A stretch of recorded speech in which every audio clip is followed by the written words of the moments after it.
Good evening guys.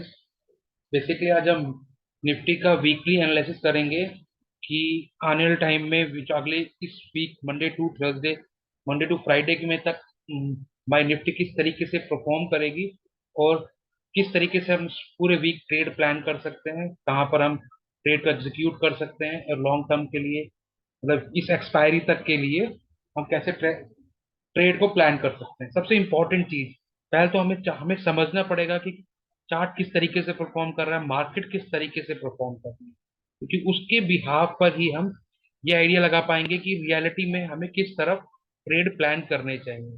सबसे important चीज ये बेसिकली डेली चार्ट है। ठीक है, यहाँ डेली चार्ट मैंने यहाँ पे प्लॉटेड किया हुआ है।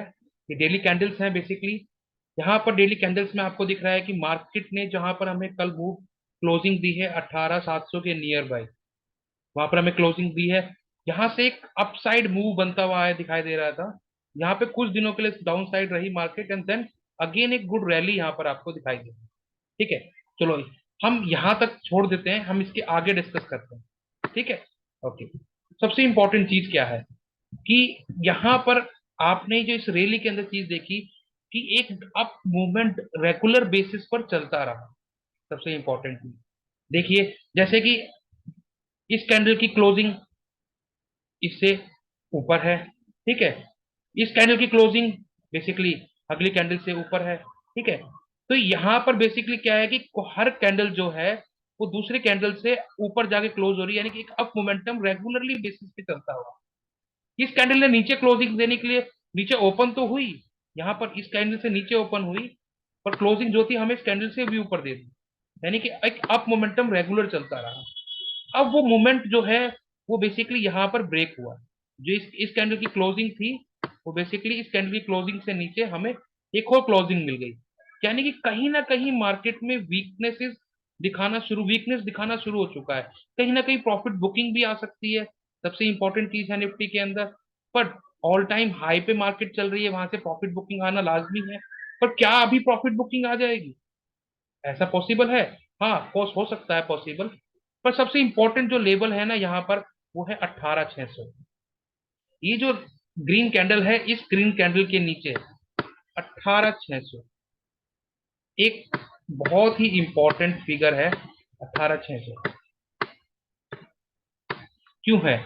18,600 बेसिकली अगर यहाँ मार्केट आता है और यहाँ पर मार्केट आकर इसे ब्रेक करता है कुछ दिन, एक दो दिन सस्टेन करके इस एरिया में, और इसे डाउन साइड ब्रेक करता है, तो हमें बहुत ही अच्छे टारगेट मिलने की संभावना है। ये तक टारगेट मिलने की संभावना है करीबन 18,400 और 18,200 के टारगेट हमें इजीली मिल सकते हैं। सबसे इंपॉर्टेंट चीज, पर साथ ही साथ हमें यह भी देखना पड़ेगा कि जो मार्केट है वो किस तरीके से परफॉर्म कर रही है। क्यों? क्योंकि हमें उसके साथ साथ ये भी देखना है कि मार्केट इसको कहाँ तक लेके आ सकती है। अगर 16,600 पे हम एक ट्रेड प्लान करेंगे तो मिनिमम हमें कितना टारगेट मिल सकता है? हमें टारगेट मिल सकता है अप्रोक्सीमेटली, हम लगा लेते हैं यहाँ से 18,450 एंड 18,150, और एक फर्दर 18,000 भी हमें इस वीक दिख सकता है, क्योंकि बेसिकली एक मार्केट के अंदर एक रैली बनी हुई थी, कहीं ना कहीं प्रॉफिट बुकिंग भी इजिली आ सकती है। ठीक है, तो यहाँ पर ये तो है नहीं कि हम आग बनते ही कल पुट की ट्रेड ले लें, नहीं। सबसे इंपॉर्टेंट चीज क्या है, मार्केट को 18,600 के नीचे क्लोज होने दीजिए, तो हम पुट को कैरी कर कर ले जाएंगे। ठीक है, और उसमें अच्छे टारगेट हमें एक दो दिन के अंदर भी मिल जाए, ऐसा भी पॉसिबल हो सकता है। ठीक है, यहाँ पर एक बेसिकली यहाँ तक का एरिया हमें आराम से 2 3 दिन 4 दिन के अंदर देखने को मिल सकता है डाउनफॉल, अगर ये 18,600 को ब्रेक कर। उसका रीजन भी मैंने आपको बताया, एक अप मोमेंटम इसके अंदर कंटिन्यू था, और ये जो अप मोमेंटम कंटिन्यू था ना, ये बहुत ही इंपॉर्टेंट रोल प्ले करता है कि ये बेसिकली सस्टेनेबल नहीं है। सस्टेनेबल कैसे होता है? जैसे कि एग्जांपल आप इसे देखिए, यहां से मार्केट अप गई, होल्ड अ सेकेंड, यहां से मार्केट अप गई, कुछ दिन यहां पर होल्ड किया, फिर थोड़ी अप गई, फिर यहां पर होल्ड किया, फिर यहाँ अप गई, यहाँ पे कुछ, यानी बायर ने अपने आप को प्रूव किया, बायर ने अपने आप को यहाँ पर होल्ड किया, कुछ दिन यहाँ पर होल्ड किया, थोड़ा सा गैप डाउन, पर यहाँ पर बायर ने कहीं पर भी अपने आप को होल्ड नहीं किया, कंटिन्यूअसली बाइंग आती रही। तो कहीं ना कहीं जाकर जब सेलिंग आएगी तो वो भी कुछ ना कुछ बड़ा कर दिखाएगी। ठीक है, सबसे इंपॉर्टेंट रोल प्ले होता है। और तो यहाँ पर हम 18,600 के ब्रेक होने पर पी ले सकते हैं, उसको होल्ड कर सकते हैं थर्सडे तक के लिए। और 18,450, 18,150 और 18,000 का टारगेट हमें इजिली मिल सकता है। अगर आप बात करें हम अपसाइडेड की, इसे हम read कर देते हैं, अगर हम बात करें अपसाइड की, तो वहां पर हमें क्या टारगेट मिल सकता है? देखो, डायरेक्टली अपसाइड की ट्रेड तो मैं नहीं लूँ। क्यों नहीं लूंगा?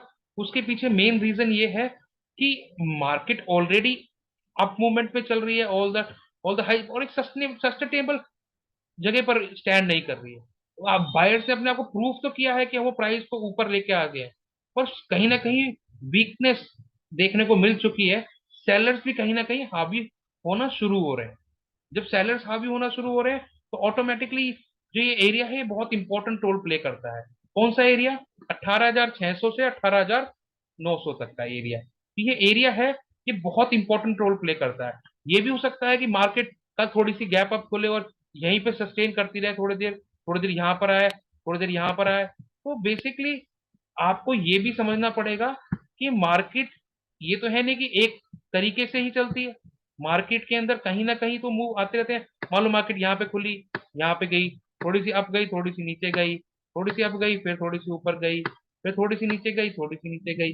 और यहाँ पर भी अगर इसे ब्रेक करता है, अगर अपसाइड को ब्रेक करता है, तो अपसाइड को ब्रेक करता है तो मैं प्लान कर सकता हूँ कॉल। अगर ये इसको अपसाइड पे कुछ दिन के होल्ड के बाद, क्योंकि कुछ दिन के होल्ड के बाद यहां पर अगर इसे ब्रेक करता है, अगर डायरेक्टली ब्रेक करता है, तो मैं उसमें इंटरेस्टेड नहीं हूँ कॉल। मैं इंटरेस्टेड तब हूं जब इसको ये कुछ दिन के होल्ड के बाद ब्रेक करता है। तो मैं इजिली अपने टारगेट यहां पर देखता हूँ 19,000। ठीक है, से ब्रेक करता है 19,000। सेकेंड टारगेट देखता हूं मैं 19,100 और 19,200। क्योंकि ये जो फिगर है ये बेसिकली एक साइकोलॉजिकल रेजिडेंस का भी काम करते हैं। 19,000, 19,100, 19,200। ठीक है, तो अगर ये 19,000 को ब्रेक करता है, 18,900 को ब्रेक करता है, तो हम आराम से 19,000, 18,900 को ब्रेक करता है तो 19,000, 19,100, 19,200 का टारगेट आराम से इजिली हमें यहाँ पर देखने को मिल सकता है। और अगर इसे डाउन साइड कुछ दिन के बाद ब्रेक करता है, ठीक है, तो भी हम यहाँ पर पुट की ट्रेड के अंदर बैठेंगे। ठीक है, और पुट की ट्रेड के अंदर बैठेंगे तो ऑटोमेटिकली क्या होगा, हम यहाँ पर जो टारगेट हमारे जो हमने पहले आपको दिए थे, वो टारगेट हम यहाँ पर बेसिकली लेंगे। कौन कौन से टारगेट दिए थे यहाँ से हमने 16,600 के ब्रेक होने के बाद? कौन कौन से टारगेट दिए थे तो आपको पता ही होगा। ठीक है, उन टारगेट को हम यहाँ पर लेने की कोशिश करेंगे। जैसे कि हमने टारगेट दिया था कि 18,600 को ब्रेक होने के बाद 18,450 और 18,150 और 18,000 का टारगेट हमें इजिली यहाँ पर लेना। तो यहाँ पर सबसे इंपॉर्टेंट चीज क्या है कि हमें ट्रेड ये नहीं है कि आंख बंद करके हम कहीं भी कहाँ भी कैसे भी ट्रेड ले लें। ट्रेड एक सेटअप के तौर पे लिया जाता है, और जब ट्रेड सेटअप के तौर पे लिया जाता है तो पॉसिबिलिटीज ये होती है कि यहाँ पर हमें लॉसेस के चांसेस कम हो। अब रही बात स्टॉप लॉसेस की, वही मैं आपको डिस्कस कर देता हूँ। हम पूरी वीक का एनालाइज कर रहे हैं, तो हमारा जो मिनिमम स्टॉप लॉस रहेगा वो 50 to 60 पॉइंट रहेगा, 50 to 60 पॉइंट रहेगा। ठीक है, क्योंकि हम यहाँ पर पूरी वीक की बात कर रहे हैं, तो हम कहीं पर भी हम ट्रेड कर सकते हैं, ऐसा नहीं है। बेसिकली प्लान के साथ ट्रेड करोगे तो ऑटोमेटिकली क्या होगा कि आपके लॉसेस कम, प्रॉफिट ज्यादा होंगे। और प्रॉफिट ज्यादा होंगे तो ऑटोमेटिकली आप मार्केट सस्टेन कर पाएंगे और धीरे धीरे अपने कैपिटल को ग्रोथ कर पाएंगे। ठीक है, अगर ये वीडियोस आपको अच्छी लग रही हैं तो आप बेसिकली हमें लाइक कर सकते हैं, शेयर कर सकते हैं, सब्सक्राइब कर सकते हैं। हमारा एक ट्रेडिंग चैनल है, क्या नाम है, हमारा एक टेलीग्राम चैनल है, इसी ट्रेडिंग इन द जोन। उसका लिंक आपको डिस्क्रिप्शन पे मिल जाएगा। नहीं तो बेसिकली आपको वीडियो की डिस्क्रिप्शन के साथ हमारे चैनल के थ्रू आप डायरेक्टली टेलीग्राम पे सर्च भी कर सकते हैं।